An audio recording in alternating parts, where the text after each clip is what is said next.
ನಾನು ನಿಮ್ಮ Rashmi. Welcome back to our YouTube channel. ಮತ್ತೊಮ್ಮೆ ನನ್ನ ಊರಿನ ವಿಡಿಯೋದೊಂದಿಗೆ ನಿಮ್ಮ ಜೊತೆಗೆ. ನನಗೆ ಸಣ್ಣ ವಯಸ್ಸಿಂದ ಸೋಮವಾರ ದೇವಸ್ಥಾನಕ್ಕೆ ಹೋಗಿ ಅಭ್ಯಾಸ. ನಮ್ಮ ಊರಲ್ಲಿ ಶ್ರೀ ಮಹಾಲಿಂಗೇಶ್ವರ ದೇವಸ್ಥಾನ ಇರೋದ್ರಿಂದ ಪ್ರತಿ ಸೋಮವಾರ ಸಣ್ಣ ವಯಸ್ಸಿಂದ ಸಹ ಮಿಸ್ ಮಾಡ್ತಾ ಇರಲಿಲ್ಲ. ಹಾಗೆ ನಾವು ಊರಿಗೆ ಬಂದಾಗಲೂ ಈ ದೇವಸ್ಥಾನಕ್ಕೆ ಹೋಗೋದು ಯಾವತ್ತೂ ಕೂಡ ಮಿಸ್ ಮಾಡಿಲ್ಲ. ಹಾಗೆ ಇವತ್ತು ದೇವಸ್ಥಾನಕ್ಕೆ ಹೋಗಿ ಹಣ್ಣು ಕಾಯಿ ಮಾಡಿ ಹಾಗೆ ಮಕ್ಕಳ ಹೆಸರಲ್ಲಿ ರುದ್ರಾಭಿಷೇಕ ಮಾಡುವ ಅಂತ ಅಂದ್ಕೊಂಡಿದ್ವಿ. ಹಾಗೆ ಹೂ ಎಲ್ಲನೂ ನಿನ್ನೆನೇ ತಂದಿಟ್ಟಿದ್ವಿ. ಇನ್ನೂ ತೆಂಗಿನಕಾಯಿ ಅಪ್ಪ ಸುಲಿದು ಕೊಟ್ಟರು ಬೆಳಗ್ಗೆ. ಹಾಗೆ ಮನೆಯಲ್ಲಿ ನಮ್ಮದು ತುಳಸಿ ಗಿಡ ಇರೋದ್ರಿಂದ ಸ್ವಲ್ಪ ಮಾಲೆ ಮಾಡಿ ತೊಗೊಂಡು ಹೋಗೋಣ ಅಂತ ಮಾಮಿ ತುಳಸಿ ತೆಗೆದು ರೆಡಿ ಮಾಡ್ತಿದ್ರು. ನಾವು ಸ್ನಾನ ಎಲ್ಲ ಮುಗಿಸಿ ರೆಡಿ ಆಗೋಷ್ಟೊತ್ತಿಗೆ 7 ಗಂಟೆ ಆಯಿತು. ಟೆಂಪಲ್ ನಮ್ಮ ಮನೆಯಿಂದ ಜಸ್ಟ್ 500 ಮೀಟರ್ ದೂರ ಅಷ್ಟೇ. ಹಾಗೆ ನಡ್ಕೊಂಡೇ ಹೋಗ್ಬೋದು. ಹೋಗುವಾಗ ಸ್ವಲ್ಪ ಐಟಮ್ಸ್ ತಗೊಳ್ಳೋಕ್ಕಿದೆ, ಅಂದರೆ ಬಾಳೆಹಣ್ಣು, ಎಣ್ಣೆ, ಬತ್ತಿ ಎಲ್ಲ ತೊಗೊಂಡು ಹೋಗುವ ಅಂತ ಅಂದ್ಕೊಂಡು ಹೊರಟ್ವಿ. ಇದು ನಮ್ಮ ದೇವಸ್ಥಾನದ ಗೋಪುರ. ಇಲ್ಲಿಂದ ಸನ್ರೈಸ್ ಕೂಡ ಹೇಗೆ ಕಾಣಿಸುತ್ತೆ ಗೊತ್ತಾ, ತುಂಬ ಚೆನ್ನಾಗಿ ಅನಿಸುತ್ತೆ. ಊರಲ್ಲಿ ಮಾರ್ನಿಂಗ್ ವೈಬ್ಸ್ ಎಷ್ಟು ಚೆನ್ನಾಗಿತ್ತು ಗೊತ್ತಾ. ವೆದರ್ ಅಂತೂ ಕೂಲ್ ಇತ್ತು. ಸ್ಕೈ ಕಲರು ಫುಲ್ ಆರೆಂಜ್ ಎಲ್ಲೋ ಆಗಿ ಚೇಂಜ್ ಆಗಿತ್ತು. ಬರ್ಡ್ಸ್ ಎಲ್ಲ ಸೌಂಡ್ ಮಾಡ್ತಾಯಿತ್ತು ಚಿಲಿಬಿಲಿ ಅಂತ.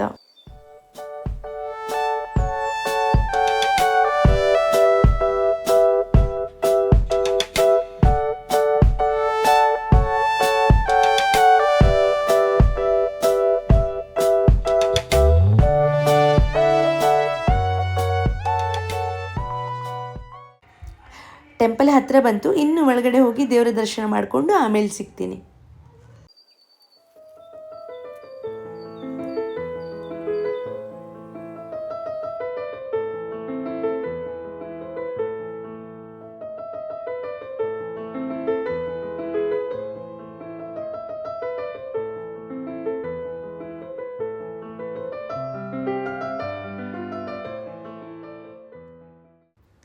ನೀವು ಕೇಳ್ಬೋದು ಯಾಕೆ ದೇವರ ದರ್ಶನ ಮಾಡಿಸಿಲ್ಲ ಅಂತ.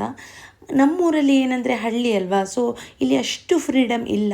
ದೇವರ ದರ್ಶನಕ್ಕೆ ಹೋಗಿ ಅಲ್ಲಿ ಕ್ಯಾಮರಾ ಹಿಡ್ಕೊಂಡು ವಿಡಿಯೋ ಮಾಡ್ಕೊಳ್ಳುವಂಥ ಜನರು ನಿಮಗೆ ಈ ದೇವಸ್ಥಾನದಲ್ಲಂತೂ ಕಾಣಲಿಕ್ಕೆ ಸಿಗಲ್ಲ.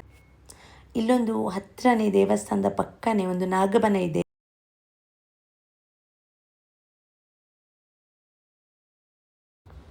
ನಾವು ಈಗ ಹೋಗಿ ಬಂದದ್ದು ಶಿವನ ಟೆಂಪಲ್. ಹಾಗೆ ಇಲ್ಲಿ ಕಾಣಿಸ್ತಾ ಇರೋದು ಗೋಪಾಲಕೃಷ್ಣ ಹಾಗೂ ಮುಖ್ಯ ಪ್ರಾಣದೇವರ ಮಠ.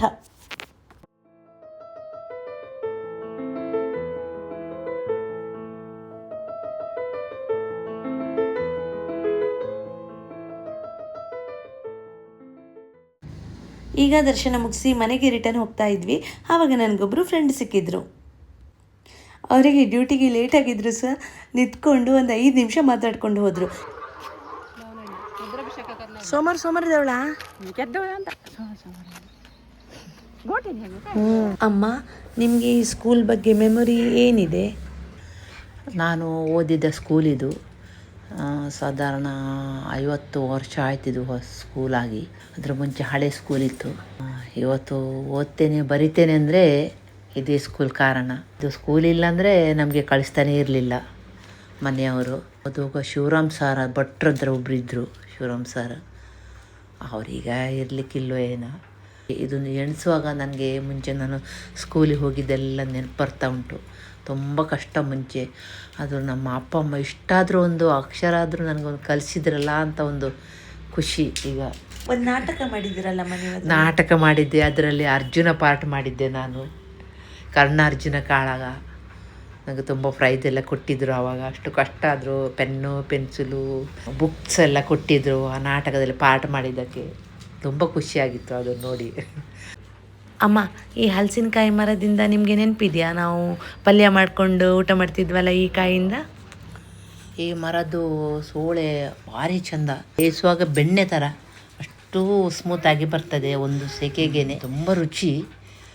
ಅದು ಪಲ್ಯ ಮಾಡಿದರೆ ಸಾಯಂಕಾಲಕ್ಕೆ ಇಲ್ಲ, ಅಷ್ಟು ಒಳ್ಳೆಯದಿರ್ತದೆ. ಖಾಲಿ ಆಗ್ತಾವೆ ಅದನ್ನೇ ತಿನ್ನೋದು. ಪಲ್ಯ ಮಾಡಿದರೆ ಗಶಿ ಮಾಡಬೇಕು, ತುಂಬ ರುಚಿಯಾಗ್ತದೆ. ನಾವು ವರ್ಷಕ್ಕೊಂದು 2 ಸಲ ಆದರೂ ತಂದು ಪಲ್ಯ ಮಾಡ್ತೀವಿ. ಹಣ್ಣು ಸಿಗಲ್ಲ ಅಮ್ಮ ಅಲ್ಲಿ? ಹಣ್ಣು ಆಗುವ ತನಕ ಅಲ್ಲಿ ಉಳಿಯೋದಿಲ್ಲ, ಎಲ್ಲರೂ ತಗೊಂಡೋಗ್ತಾರೆ. ಒಂದು ಉಳಿದಿಲ್ಲ ಹಣ್ಣಾಗಲಿಕ್ಕೆ. ಸಣ್ಣ ಸಣ್ಣ ಇರುವಾಗಲೇ ತಗೊಂಡೋಗ್ತಾರೆ. ಅಮ್ಮ, ಅಮ್ಮಣಿ ಅಕ್ಕ ಬಂದರು ನೋಡಿ. ನಮ್ಮ ಇವರ ಫ್ರೆಂಡ್ಶಿಪ್ಪು ಸಾಧಾರಣ 25 ವರ್ಷ ಮೇಲಾಯಿತು. ಈಗ ಅವರು ಸ್ಕೂಲಲ್ಲಿ ಅಡುಗೆ ಮಾಡಿಕೊಂಡಿದ್ದಾರೆ. ಇದಾಗಿತ್ತು ನಮ್ಮ ಊರಿನ ವಿಡಿಯೋ. ಹೇಗನಿಸ್ತು ಅಂತ ನಿಮಗೆ ಕಮೆಂಟ್ ಮಾಡಿ ತಿಳಿಸಿ. Thank you. ಮತ್ತೆ ಸಿಗೋಣ. ಬಾಯ್ ಬಾಯ್.